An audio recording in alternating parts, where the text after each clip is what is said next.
Today we're going to talk about things that Mike and I have learned in the first 3 months of living in our trailer. Lulu, are you ready? She's ready. So, number one, the most important thing that we have learned: space. Your dining room is in your kitchen, in your bedroom, smack dab next to the bathroom. There still is, every once in a while, some little tiffs that, you know, Mike and I are just like, there's just no space. I'm trying to do something while he's trying to do something in this very small, let me show you. So here's our bed and kitchen and our living room, and that goes into the bathroom. It's not a bad thing. You just have to be willing to work with your partner and be understanding of each other's space and that you guys are in this together. The second thing on my list kind of goes along with space, but we really have learned, I guess, boundaries. I don't really know how else to put this category. Before you move into a trailer, you know, you have these certain boundaries. When you live with someone, you know, you don't necessarily want them to hear you fart. You don't want them to hear what you're doing in the bathroom. And me and Mike, we're comfortable with each other. We have been for a really long time, but just be ready if you're thinking about doing this type of lifestyle that you're gonna hear each other's bodily functions. So I don't know how else to put that. It's just the way it is, and it's natural, so who cares? Moving on to emptying the shitter. Obviously, it's not a regular, you know, septic tank or a sewage system. You have to empty your own black water and gray water. And we've gotten pretty good at it now. We originally were kind of going by the sensors. These little sensors will tell you, see, like right now it says full. So the sensors, as we found, are super finicky. Sometimes it says the thing is full and we just emptied it. So that was kind of just a learning curve for us. And the bathroom situation. I definitely had to get used to the amount of water pressure coming from the shower, because I obviously have a ton of hair, and that's been a little bit of an adjustment for me.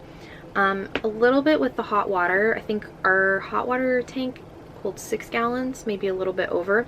So you really have to kind of pay attention to how much hot water you're running in your shower when you're doing the dishes. And I can't say I've run out of hot water more than maybe twice in 3 months, and that's because I was, you know, probably taking a long shower or something. The shower space is also something to mention. I don't have too much of a hard time. Sometimes it's annoying when the curtain like hits your arm or your leg. You just want to like rip it off of the thing. But that only happens every once in a while. I think Mike has a little bit more of a situation in the shower. He's 6 foot and just an all-around like bigger dude. So him fitting in that small shower is a little bit different than me fitting in the small shower. Like I'm in a sardine box.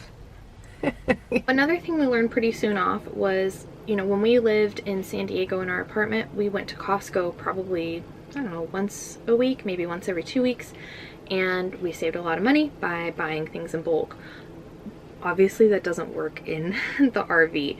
So we find ourselves now going to the grocery store 2 to 3 times a week and buying, you know, things in much smaller batches. But it's just the reality of, you know, utilizing the amount of space that you have. Another obvious one, but we did have to get used to this, was things are just smaller in the RV.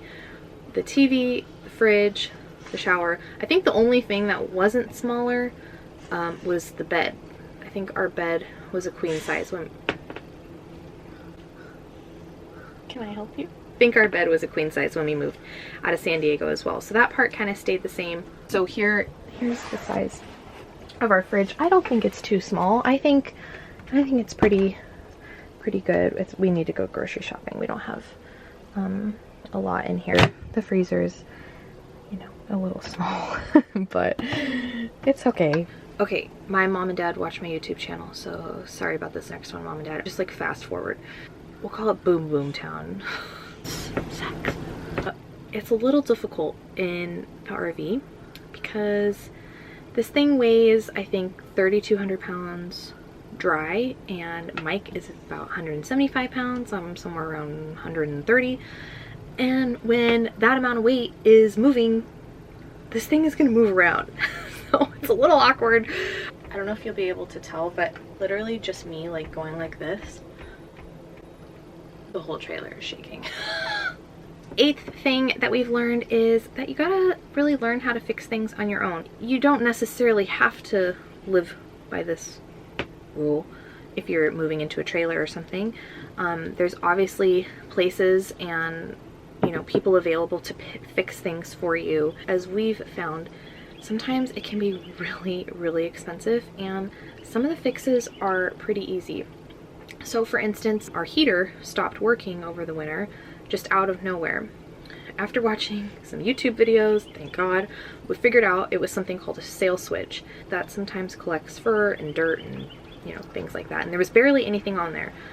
But sure enough, we wiped it off, put it back together, and the heater was up and running. We looked on some of the RV forums. This thing, other people were charged $800 to $2,000 for the same thing. And mind you, I mean, we lost, 4 or 5 hours of our day, but at least when it happens again, which it probably will, we'll know how to fix it. And if we're, dry camping in the middle of nowhere, at least we'll know how to fix it on our own and not have to, find somebody in the middle of nowhere to fix a problem like that. And you're not always going to be able to figure things out on YouTube or forums, but it's definitely worth a shot, and it allows you to learn some new stuff. Number 9 on our list, Mike's going to disagree with me on this one, but the RV community is so fun. Everyone kind of has this like common interest already. You obviously realize that, you're living minimally and you want to be closer to nature, and you just have that in common immediately. So I think people feel a little bit more comfortable, like, I don't know, just introducing themselves and being friendly and saying hi and sometimes coming over. I love that. I love talking to people. I love meeting new people. Mike is a little different than that. He likes, his quiet, his space and things like that. So depending on your personality, maybe you'll really enjoy that part of it. And if not, I mean, you can still keep your distance and enjoy your trailer life. Speaking of minimalism, pretty soon off we learned that we were going to have to, obviously get rid of a lot of our stuff. Here in the trailer we have 2 coffee cups, 2 plates, 2 bowls, 2 forks, 2 knives, 2 spoons, and we have, a small area for our clothes. You just don't have all this clutter and stuff around you. It really is just your necessary things that allow you to live. It's less stressful. I don't know. I really enjoy that part about the RV life, which before I got here I thought was going to be the part that stressed me out, and it's been completely opposite. So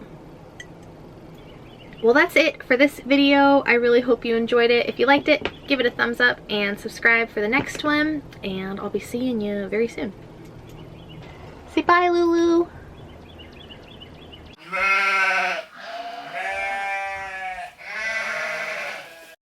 What's up? I'm not gonna do that. Hey, YouTube fam. Stupid. Grab your coffee. Okay, well, good fucking morning. Oh, hey, Mom. Hey, I got Bella here. Okay. Type of lifestyle